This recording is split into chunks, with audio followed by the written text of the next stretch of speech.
اللہ اللہ اللہ پاک ہمیں نماز کی حفاظت کی توفیق عطا کرے. شادی میں فنکشن رکھا آپ نے, کوئی شادی کا فنکشن ہے آپ کا, یا کوئی اور گھر میں تقریبات ہو رہی ہیں آپ کے یہاں, جب آپ ٹائم ڈیسائیڈ کر رہے ہیں, جب آپ ڈیٹ ڈیسائیڈ کر رہے ہیں, دن ڈیسائیڈ کر رہے ہیں, تو یہ بھی تو فکس کریں, یہ بھی تو دیکھیں کہ نماز کی کوئی ٹائمنگ نہیں آنی چاہیے. ہمارے فنکشن کی وجہ سے نہ ہماری نماز جائے, نہ ہمارے یہاں آنے والے مہمانوں میں سے کسی کی نماز جائے. شادی کے نام پر, ولیمے کے نام پر, کھانے پینے کے نام پر آپ دیکھیں دعوتوں کے نام پر کتنی نمازیں جاتی ہیں. تو کھانے پینے کے نام پر نمازیں قضا کر دیتے ہیں. پکے نمازی, مسجد کے پانچوں نمازوں کے پابند, جب یہ سفر کر رہے ہوتے یا کسی کے مہمان بن کر جاتے نمازیں قضا کر دیتے. جو پکا نمازی ہوگا, جو کامل مومن ہوگا, وہ نماز کی حفاظت کرنے والا ہوگا. اس کو بار بار فکر ہوگی کہ یار میری نماز نکل نہ جائے, میری نماز قضا نہ ہو جائے, نماز کا وقت آنے والا ہے. مجھے امیر اہل سنت یاد آتے ہیں, سبحان اللہ. آج کے دور میں کیا عظیم ہستی ہم نے پائی ہے, کیسے عظیم شخصیت کا دامن ہمیں ملا ہے. اہل سنت کو ان کی شخصیت پر ناز ہے. اہل سنت کی یہ ناک ہے کہ جنہوں نے اپنے کردار سے, اپنے عمل سے, اپنی گفتار سے, اپنی تبلیغ دین سے اور اللہ کے دین کی اشاعت و تبلیغ کے لیے مختلف انداز میں قربانیاں دے کر یہ بیان کر دیا, یہ بتا دیا, یہ سکھا دیا کہ دین کی خدمت اس طرح کی جاتی ہے.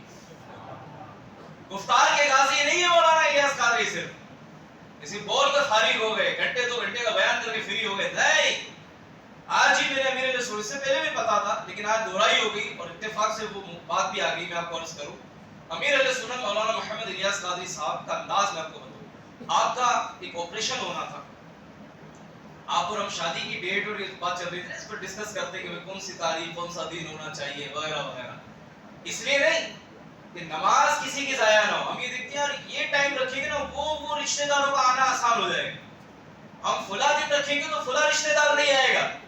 ہم رشتہ داروں کی سہولت کے لیے دن رکھتے ہیں, ٹائم فکس کرتے ہیں. نماز کا تصور ہی کدھر ہوتا ہے.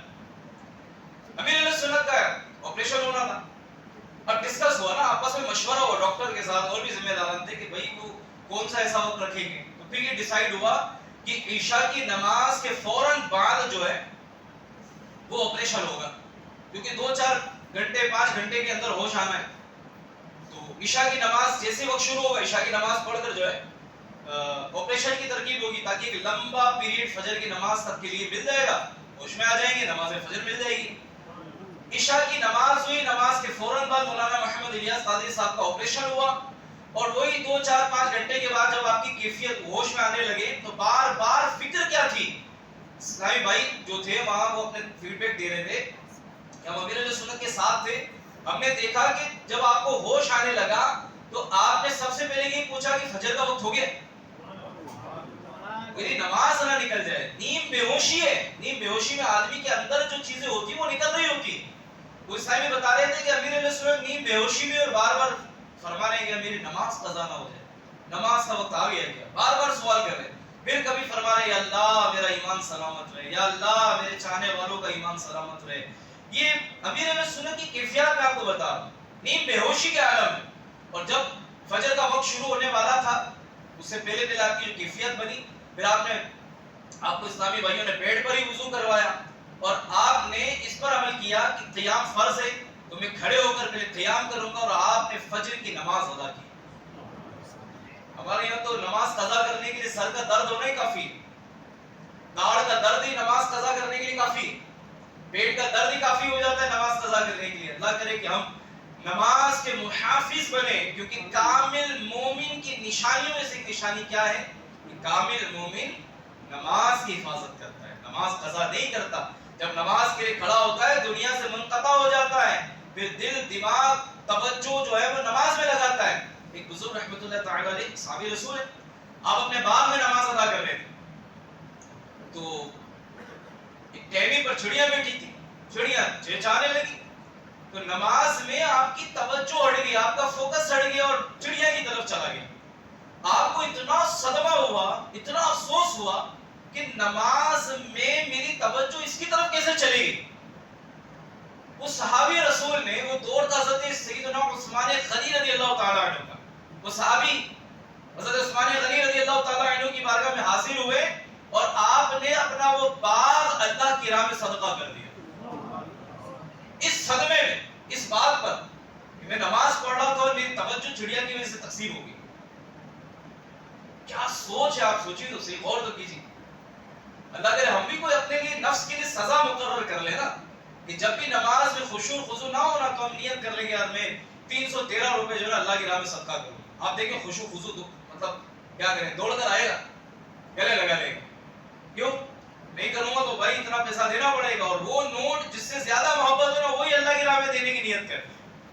مثلا 500 کا نوٹ دینا زیادہ بھاری لگے گا، اب نیت کر لیں گے یار یہ 500 کا نوٹ اللہ کی راہ میں دوں گا، اور نماز دل لگا کر خشوع خضوع کے ساتھ نہیں پڑھی. دیکھیے کہ دل بھی لگے گا، گردہ پھیپڑا دماغ سب لگے گا انشاءاللہ نماز میں. کیوں نہیں لگے گا؟ نیت بندی کہ انشاءاللہ خشوع خضوع کے ساتھ نماز پڑھیں گے انشاءاللہ. زوردار آواز آنی چاہیے انشاءاللہ. آپ دیکھ لیں کہ جس قبرستان میں ہم بیٹھے اتنے سارے یہاں قبریں ہیں، ساری قبریں بظاہر ایک جیسی ہیں. کیا آپ اور ہم یہ فیصلہ کر سکتے ہیں کہ اس میں سے کس کی قبر میں جنت کی کھڑکیاں کھلی ہوئی، کس کی قبر میں عذاب ہو رہا ہے؟ نہیں پتا. اوپر سے سب کی قبر ایک جیسی ہے، لیکن کسی کی قبر حد نظر تک وسیع ہوگی، کسی کی قبر میں جنت کی کھڑکیاں کھلی ہوگی. کوئی جنت کی نعمتیں اور میوے کھا رہا ہوگا، برکتیں لوٹ رہا ہوگا، اور کوئی ایسا بھی ہوگا کہ آگ میں الٹ پلٹ ہو رہا ہوگا، جہنم کے عذاب میں مبتلا ہوگا. قبر جو ہے وہ عذاب کا گڑھا بنی ہوئی ہوگی، ہمیں نہیں پتا. جب بھی ہم ہفتہ اجتماع میں آئے نا، ہم اس قبرستان کو بھی عبرت کی نظر سے دیکھیں. ایک دن میں نے بھی یہیں آ کے سو جانا ہے، ایک دن میں نے بھی ادھر ہی آ جانا ہے. آج بڑے بڑے کمرے ہمیں ناکافی ہوتے ہیں، ایئر کنڈیشنر روم ہمیں ناکافی ہوتے ہیں، اتنی سی قبر میں آ کے سونا ہے. یہاں کے لیے میں نے کیا تیاری کی، یہاں کے لیے میں نے کیا انتظام کیا.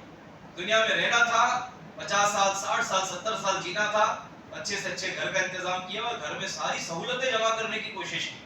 جہاں ہمیں یہ شان نہ جانے کتنا عرصہ قبر میں گزارنا ہے، اس قبر کے لیے میں نے کیا انتظامات کیے، کیا انتظامات کیے. گھر میں تکیے کے بغیر نیند نہیں آتی، اے سی کے بغیر نیند نہیں آتی، بستر کے بغیر نیند نہیں آتی. قبر میں کتنا عرصہ پڑا رہوں گا مجھے نہیں پتا، میں کیسے رہوں گا قبر کے اندر. یہ نیکیاں نہ ہوئی، یہ تقوی نہ ہوا، پرہیزگاری نہ ہوئی، رب کی رحمت شامل حال نہ رہی تو ہمارا قبر میں بنے گا کیا. گناہگار کو تو قبر بھیج کر پسلیاں توڑ دے گی، ایسی دبائے گی. میرے پیارے اسلامی بھائیو، اللہ کا شکر ادا کرے ابھی سانسیں چل رہی ہیں، موقع ہے. جب تک سانسیں چل رہی ہے، دل دھڑک رہا ہے، ہمارے پاس جنت کی تیاری کرنے اور اللہ کو راضی کرنے کا موقع ہی موقع ہے. جس دن یہ دھڑکنیں بند ہوئی، سانسیں رک گئی، ختم. پھر کیا کر سکتے ہیں؟ 4 لوگ اٹھا کے لے جائیں گے، دفنا کرا دیں گے. اللہ پاک ہمارے حال پر رحم فرمائے. کامل مومن کی نشانیوں میں سے ایک نشانی پتہ ہے کیا ہے؟ اچھے اخلاق والا ہونا. کامل مومن جو ہوتا ہے وہ اچھے اخلاق والا ہوتا ہے. میرے حضور نے ارشاد فرمایا اہل ایمان میں زیادہ کامل ایمان والا وہ ہے جس کے اخلاق سب سے اچھے ہیں. صرف اخلاق بھائی نام رکھنے سے تھوڑی اخلاق اچھا ہو جائے گا. کوئی میں نے اخلاق نام رکھ لیا، لو بھائی اب ٹھیک ہے بچہ نام اچھا رکھا، اخلاق رکھ لیا، لیکن بھائی جان اب اخلاق نام کو ثابت بھی کرے، یعنی یہ ظاہر بھی کرے کہ نام بھی اخلاق والا اخلاق ہے تو انداز بھی اس نے اخلاق والا ہے. اللہ کرے آج ہم پیارے محترم اسلامی بھائی غور کریں، کامل مومن کی نشانی اچھے اخلاق ہونے والے. تھوڑی تھوڑی بات پر آستینیں چڑھاتے ہیں، پٹیلی دکھاتے ہیں، دادا گیری دکھاتے ہیں، اپنی طاقت بتاتے ہیں، اپنے دوست گنواتے ہیں. جانتا ہے میں فلاں کا دوست ہوں، جانتا ہے فلاں سے بھی میرے کانٹیکٹ ہیں، جھٹی کا دودھ یاد دلا دوں گا، اوقات یاد دلا دوں گا، جانتا نہیں مجھے. یہ بعض بیچارے نادان تکبر میں مبتلا ہو جاتے ہیں، طاقت کی وجہ سے، پیسوں کی وجہ سے، جان پہچان کی وجہ سے، شہرت اور عزت کی وجہ سے. نہ کریں ایسا. اللہ پاک کو تکبر کرنے والے بندے پسند نہیں. جتنوں نے تکبر کیا نا وہ تباہ و برباد ہو گئے. اٹھا کے دیکھ لیں آپ کتابیں، جنہوں نے اللہ عز و جل کے سامنے تکبر کیا وہ تباہ و برباد ہو گئے، تباہ و برباد ہو گئے. ان کے جان پہچان والے بھی نہ رہے، ان کی نسلیں تباہ ہو گئی، نہ رہے وہ. میرے پیارے محترم اسلامی بھائی، ہمیں بھی اچھے اخلاق والا بننا چاہیے. بعض اوقات بعض افراد گھر کے باہر اچھے اخلاق والے ہوتے ہیں، لیکن بچوں کی ماں سے، اپنے والدین سے، اپنے بچوں سے، اپنے بھائی بہنوں سے اچھے اخلاق والے ہوتے ہی نہیں ہیں. گھر میں جھگڑے کر رہے ہوتے ہیں، کبھی کھانے کے نام پر، کبھی ٹھنڈے کھانے کے نام پر، کبھی ٹھنڈا پانی نہ ملا تو جناب جھگڑا کر رہے ہیں، کبھی پریس والے کپڑے نہیں ملے تو بد اخلاقی کر رہے ہیں، گالیاں بک رہے۔ مسلمان کی شان نہیں ہے۔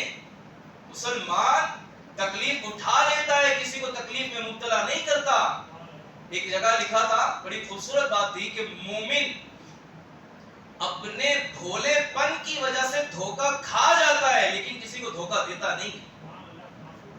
مومن جب دھوکہ کھا لیتا ہے نا، اس کی وجہ لکھی کہ مومن اپنے بھولے پن کی وجہ سے دھوکہ کھا جاتا ہے لیکن مومن جو واقعی مومن ہوگا وہ کسی کو دھوکہ نہیں دے گا۔ اگر کسی کے پاس، مثال دے رہا ہوں سمجھنے کے لیے، مثال کے طور پر نوٹوں کا بنڈل آ گیا جناب، 10-20 ہزار روپے کی کیش آپ کے ہاتھ میں آئی، اس میں سے ایک نوٹ نکلی نکل گیا، یہ آپ کو دھوکہ ہو گیا آپ کے ساتھ، ٹھیک ہے، ایک نکلی نوٹ نکل گیا، لیکن یہ مومن کسی مسلمان کو دھوکہ نہیں دے گا کہ اب میرے پاس نکلی نوٹ آ گیا تو جناب اسی طرح میں بھی کسی کو نکلی نوٹ چلا دیتا ہوں، نہیں، کامل مومن ایسا نہیں کرے گا۔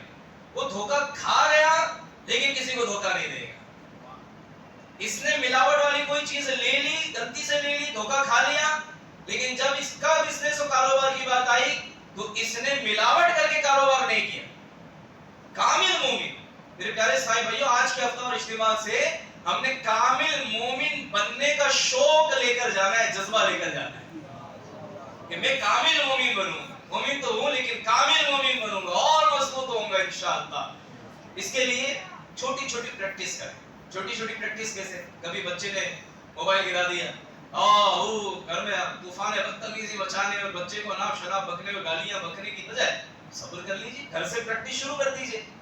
ٹرین میں سفر کر رہے ہیں، لوکل میں تو ویسے صبر کرنے کے بہت موقع ملتے ہیں، کوئی کونی مارتا ہے، کوئی پیر رکھ دیتا ہے، تو کوئی گور کے دیتا ہے، تو کسی کے پسینے کی بدبو آ رہی ہے، تو کسی کا کیا تو کسی کا کیا۔ ایسے میں آپ کو ہم کو صبر کے زیادہ مواقع ملتے ہیں، حسن اخلاق کا مظاہرہ وہاں کرنے کا موقع ملتا ہے۔ پہلے لوگ مسلمانوں کے اچھے اخلاق دیکھ کر اپنے اخلاق، اپنی عادتوں کو درست کرتے رہے، اور اب یہ دور آ گیا ہے، اب وہ وقت آ گیا کہ مسلمانوں کے اچھے اخلاق، اچھے کردار اور اچھے انداز زندگی کو غیروں نے کاپی کیا، وہ آگے نکل گئے۔ انہوں نے ہم سے سیکھا اور آج ہم سے فیس لے کر، پیسہ لے کر ہمیں سکھا رہے ہیں، ورک شاپ کے نام پر، تو فلاں کے نام پر، تو فلاں کے نام پر۔ ٹائم مینجمنٹ کیا ہے؟ پڑھے حضور کی سیرت، پتہ چلے گا ٹائم مینجمنٹ کس کو کہتے ہیں۔ آج ہزاروں روپے دے کر لوگ ٹائم مینجمنٹ سیکھ رہے ہیں۔ میں کہتا ہوں حضور کی سیرت پڑھ لیں، ٹائم مینجمنٹ ہی ٹائم مینجمنٹ ہے، کہیں جانے کی ضرورت نہیں۔ میرے حضور کی سیرت ایسی کامل و اکمل سیرت ہے، جس نیت سے پڑھیں گے، جس معاملے میں رہنمائی کے لیے پڑھیں گے، انشاءاللہ حضور کی سیرت ہماری رہنمائی کر دے گی۔ صحابہ کی سیرت، تابعین کی سیرت، تابعین تابعین کی سیرت، بزرگان دین کی سیرت پڑھے تو صحیح، پڑھیں گے ہمارے لیے رہنمائی رہنمائی، ہمیں کسی کو اپنا رہنما بنانے کی ضرورت نہیں۔ ہمارے اصل رہنما میرے آقا صلی اللہ علیہ وسلم کی ذات ہے۔ ہم نے حضور کی سیرت کو فالو کرنا ہے، ہم نے ان کو آئیڈیل بنانا ہے، اور ان کے ماننے اور چاہنے والے اور جو ان کے طریقے پر چلے انہیں اپنا آئیڈیل بنانا ہے۔ ایک کامل مومن دنیا کے لیے آئیڈیل بنتا ہے، جو کامل مومن ہوگا وہی آئیڈیل بننے کے لائق ہوگا۔ تو جو کامل مومن بننا چاہتا ہے وہ حضور کی سیرت کے مطابق عمل کرے۔ میرے پیارے اسلامی بھائیو، اس کے لیے ہمیں بزرگان دین کی سیرت کو پڑھنا ہے، اپنے آقا علیہ السلام کی سیرت کو پڑھنا ہے۔ مجھے ایسا یاد پڑ رہا ہے کہ 12ویں کے مہینے میں نے یہاں بیان کیا تھا، اور یہاں میں نیت کروا کے گیا تھا کہ سیرت مصطفیٰ کتاب ہم نے پڑھنی ہے۔ آپ میں سے کس کس نے پڑھ لی؟ پوری پڑھ لی؟ ایک نے پڑھی ہے۔ میں تو کہتا ہوں حضور کی سیرت والی کتاب جو ہے نا، اس کو کھول کر پی لینا چاہیے ہم۔ آج کوئی نیت کرتا ہے کہ انشاءاللہ اب میں شروع کر دوں گا، پکی پکی نیت، کہ دنیا کی سب سے عظیم شخصیت کی سیرت پڑھنے کی دعوت دے رہا ہوں آپ کو۔ وہ جو نہ تھے تو کچھ نہ تھا، وہ جو نہ ہو تو کچھ نہ ہو، جان ہے وہ جہان کی، جان ہے تو جہان ہے۔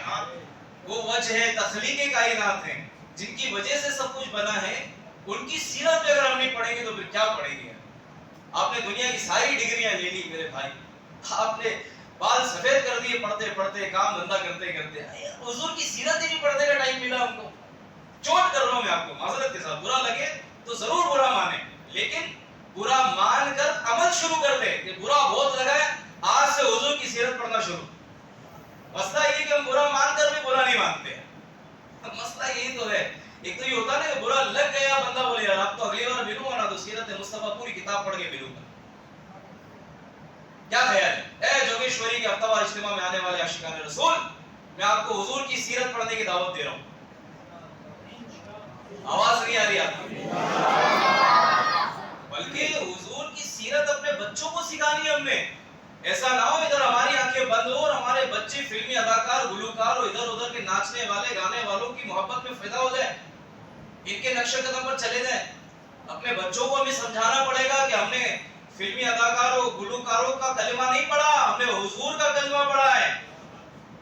ہم نے حضور کی سیرت پر عمل کرنا ہے. بیٹا یہ حضور کی سیرت ہم پڑھ کے بتائیں نا، واقعات حضور کی سیرت کے، مکی زندگی بتائیں، مدنی زندگی بتائیں، حضور کی تجارت کے واقعات بتائیں، حضور کے ازدواجی زندگی کے واقعات بتائیں، نواسوں کی تربیت کے واقعات بتائیں، دین کے لیے قربانی دینے کے واقعات بتائیں. اتنی چیزیں ہمارے پاس کہیں اور جانے کی ضرورت ہی نہیں ہے. اللہ پاک رحمت کی نظر کرے.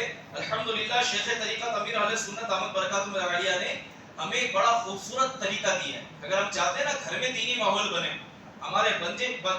ہمارے بچے دین شریعت پر چلنے والے بنے، اپنے گھر میں درس شروع کیجیے. اپنے گھر میں درس شروع کیجیے. فیضان نماز کا درس شروع کریں، فیضان سنت کا درس شروع کریں، غیبت کی تباہکاریاں کتاب سے درس کریں، گفتگو کے آداب نامی کتاب، اس سے بھی درس دے سکتے ہیں. پھر اس کے ساتھ ساتھ سیرت مصطفیٰ کتاب کو پڑھ لیجئے. اس طرح گھر میں اگر 5-7 منٹ کے لیے گھر والوں کو جمع کر کے اگر روزانہ پڑھ کے سنائیں گے نا، اپنے علم میں بھی اضافہ ہوگا، عمل میں بھی اضافہ ہوگا، اور گھر والوں کی تربیت میں ہمارا حصہ شامل ہوگا. باہر بیٹھ کر دیکھو 2 گھنٹے سماج میں کیا کیا برائیاں ہو رہی اس پر تبصرہ کرنے کا ٹائم بہت ہے. 2 گھنٹے لوگ معاشرے میں کیا اس پہ بات کر رہے ہیں. پیارے بھائی 7 منٹ اپنے گھر والوں کو دے دو. باہر کچھ نہیں بھی ہو سکا تو ہو سکتا ہے قیامت کے دن آپ سے نہ پوچھا جائے، لیکن یا ایھا الذین آمنوا قوا انفسکم واہلیکم نارا، یہ حکم ہمیں ہمارے رب نے دیا.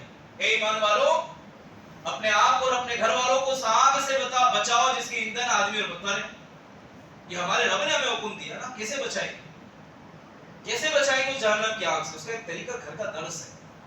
آپ میں سے میرا حسن زن ہے تقریباً جتنے بیٹے سب کوئی نہ کوئی زبان آتی ہوگی، ہندی انگلش اردو، کوئی ایک زبان تو آتی ہوگی. جس زبان میں گھر والے سمجھتے ہیں اس زبان میں پڑھنا شروع کر دیں. ایک آخری نیت ہے، کوئی جو نیت کرتا ہے انشاءاللہ میں اپنے گھر میں درس شروع کروں گا. ہمت تو کریں میرے نوجوانوں، میرے اسٹوڈنٹس، دیگر بڑے بڑے جو بھی بیٹھے سب نیت کریں نا، انشاءاللہ ہم درس شروع کریں گے. اگلی بار میری حاضری اور میں نے پھر آپ سے سوال کر لیا تو خوشخبری ملے کہ الحمدللہ تب سے لے کر اب تک گھر میں درس جاری ہے. کہیے انشاءاللہ. اللہ پاک ہم سب کو کہنے سننے کے ساتھ ساتھ عمل کی توفیق عطا فرمائے. کامل مومن کی کوئی نشانی یہ ہوتی ہے کہ وہ اللہ سے ڈرنے والا ہوتا ہے. وہ گھر میں بھی اللہ سے ڈرتا ہے، وہ گھر کے باہر بھی اللہ سے ڈرتا ہے، بلکہ تنہائی میں اور زیادہ اللہ سے ڈرتا ہے. کیوں؟ کیونکہ باہر تو انسان لوگوں کے ڈر سے گناہ سے بچ جاتا ہے. فلاں دیکھ رہا ہے کیا سوچے گا، یہ بھی اچھی بات ہے لوگوں سے شرمانا، لیکن اللہ تبارک و تعالیٰ سے حیا کرنا، اللہ پاک زیادہ اس بات کا حقدار ہے کہ اللہ تبارک و تعالیٰ سے حیا کی جائے. ہم اس کے بندے ہیں، وہ ہمارا خالق ہے، وہ ہمارا مالک ہے، وہی ہمیں رزق دے رہا ہے، اسی نے ہمیں عزت دی ہے، وہی نعمتیں دے رہا ہے. اسی سے زیادہ ڈرنے کی ضرورت ہے. میرے پیارے محترم اسلامی بھائیوں، اپنے دل میں اللہ کا ڈر پیدا کریں، کیونکہ کامل مومن کے دل میں جب اللہ کا ڈر ہوتا ہے نا تو وہ جھوٹ سے بچتا ہے، وہ غیبت سے بچتا ہے، وہ بدنگاہی سے بچتا ہے. وہ تنہائی میں دروازے لگا کر یہ نہیں سوچتا کہ مجھے کوئی نہیں دیکھ رہا ہے، میں کچھ بھی دیکھوں گا کسی کو پتہ نہیں چلے گا. ارے اللہ دیکھ رہا ہے. مسلمان کا ایمان اتنا کمزور تو نہیں ہو سکتا کہ وہ یہ بھول جائے کہ مجھے میرا رب دیکھ رہا ہے. بزرگان دین تو اس کا مراقبہ کرتے تھے کہ اللہ مجھے دیکھ رہا ہے، اللہ میرے ساتھ ہے، اللہ میرا گواہ ہے. مراقبہ کرتے تھے اس کا، اللہ مجھے دیکھ رہا ہے، اور بس اس بات کو، اس تصور کو جماتے تھے کہ میرا رب مجھے دیکھ رہا ہے، میرا رب میرا گواہ ہے، قیامت کے دن مجھے اس کا حساب دے رہا ہے. تو سنجیدگی پیدا ہوتی ہے، خوف خدا پیدا ہوتا ہے، بندہ بے باک ہونے سے بچتا ہے، حرام کاموں سے بچتا ہے. یاد رکھیے چھوٹے سے چھوٹا گناہ بھی جو ہے نا یہ اللہ کے ساتھ جنگ ہے. گناہ یہ کفر کی خاصیت ہے. چھوٹا گناہ ہو یا بڑا گناہ، ہر گناہ سے ایک مسلمان کو بچنا ضروری ہے. کون سا گناہ جہنم میں لے جائے گا ہمیں نہیں پتا، بلکہ جتنا عبادت بڑھتی ہے، جتنی علم بڑھتا ہے، جتنی ریاضتیں بڑھتی، کتابوں میں لکھا ہے اللہ والوں کا اتنا ہی زیادہ خوف خدا بڑھتا ہے. ایسا نہیں ہوتا کہ جس کی عبادتیں بڑھ گئی وہ سمجھے کہ بس اب تو میں بخشا جاؤں گا. نہیں، جو جتنا زیادہ عبادت گزار ہوتا جاتا ہے اس کا اتنا خوف خدا بڑھتا جاتا ہے. کیوں؟ کیونکہ اسے عبادتوں کے ذریعے اللہ کا اتنا زیادہ قرب ملنا شروع ہو جاتا ہے. اور جسے اللہ کا زیادہ قرب ملتا ہے وہ اللہ سے اتنا ڈرنے والا زیادہ ہوتا ہے. اللہ ہم سب کے لیے عمل کرنا آسان کرے. میرے پیارے اسلامی بھائیو، الحمدللہ بااخلاق مومن بننے، خوف خدا اور عشق مصطفیٰ حاصل کرنے کے لیے دعوت اسلامی کے دینی ماحول سے وابستہ ہو جائے. 12 دینی کاموں میں بڑھ چڑھ کر حصہ لیجیے. الحمدللہ ان 12 دینی کاموں میں سے ایک دینی کام نیک اعمال کا رسالہ فل کرنا یعنی پور کرنا بھی ہے.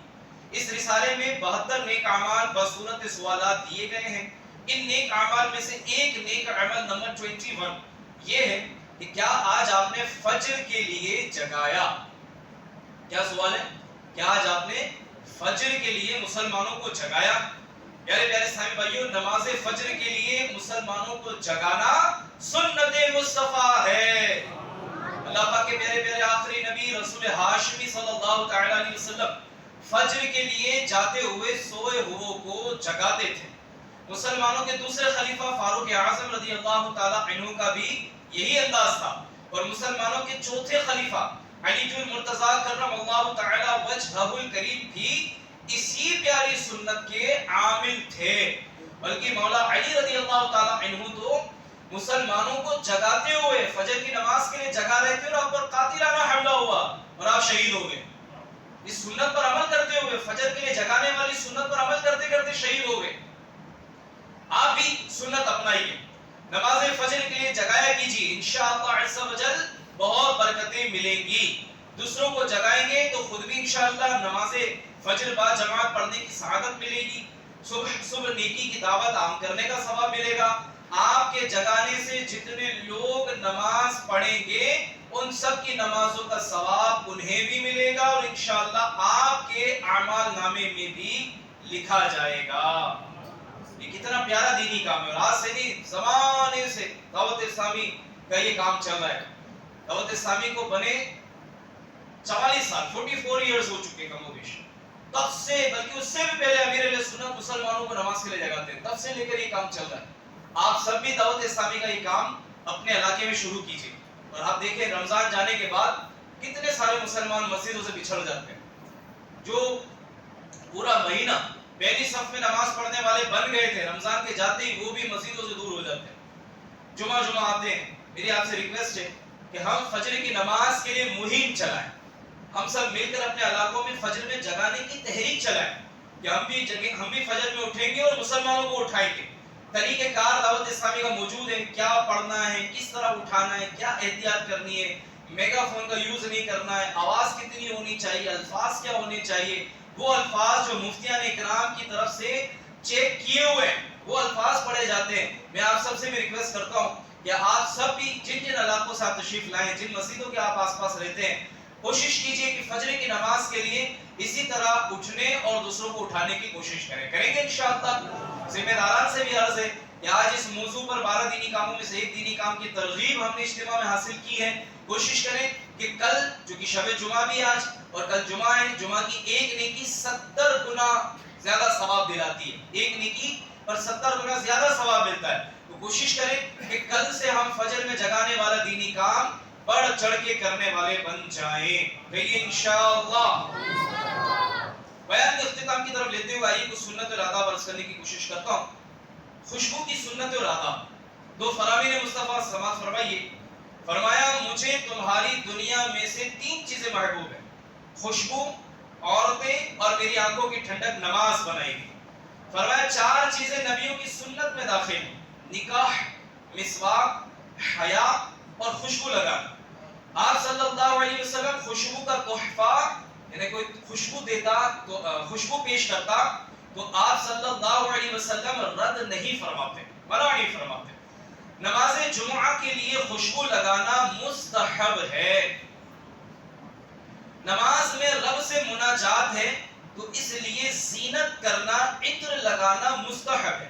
آپ صلی اللہ علیہ وسلم ہمیشہ عمدہ، بہترین، اچھی کوالٹی کی خوشبو استعمال کرتے اور اسی کی دوسرے لوگوں کو بھی تلقین فرماتے. ناخوشگوار بو یعنی بدبو آپ صلی اللہ علیہ وسلم پسند نہ فرماتے. مردوں کو اپنے لباس پر ایسی خوشبو استعمال کرنی چاہیے کہ خوشبو پھیلے مگر رنگ کے دھبے وغیرہ نظر نہ آئے. بعض عاشقان رسول جب خوشبو لگانے کی سعادت حاصل کرتے ہیں تو پوری بوٹل ہی مل دیتے ہیں.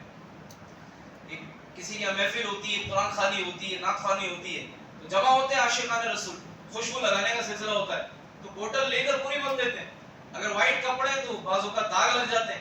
تو خوشبو لگانے کا یہ طریقہ نہیں ہے. طریقہ کیا ہے؟ ہاتھ پر لگا دیں، ٹھیک ہے، خوشبو لگا لیں وغیرہ وغیرہ. لیکن یہ انداز نہ ہو کہ کسی کو تکلیف ہو. بعض اوقات خوشبو ہم چونکہ مجھے پسند ہے تو سب کو پسند آئی یہ ضروری نہیں ہے. بعض ایسی خوشبو لگاتے ہیں سونگتے ہی سر چڑھ جاتا ہے، سر میں درد شروع ہو جاتا ہے. تو خوشبو ایسی لگائے جو کسی کے لیے تکلیف کا سبب نہ بنے. اللہ پاک کرم فرمائے، رحمت کی نظر فرمائے. تو یاد دہانی حضور فرماتے ہیں صلی اللہ علیہ وسلم، اللہ پاک ہر شب جمعہ یعنی جمعرات اور جمعہ کی درمیانی رات ابتدا سے آخر تک آسمان دنیا کی طرف تجلی فرماتا ہے.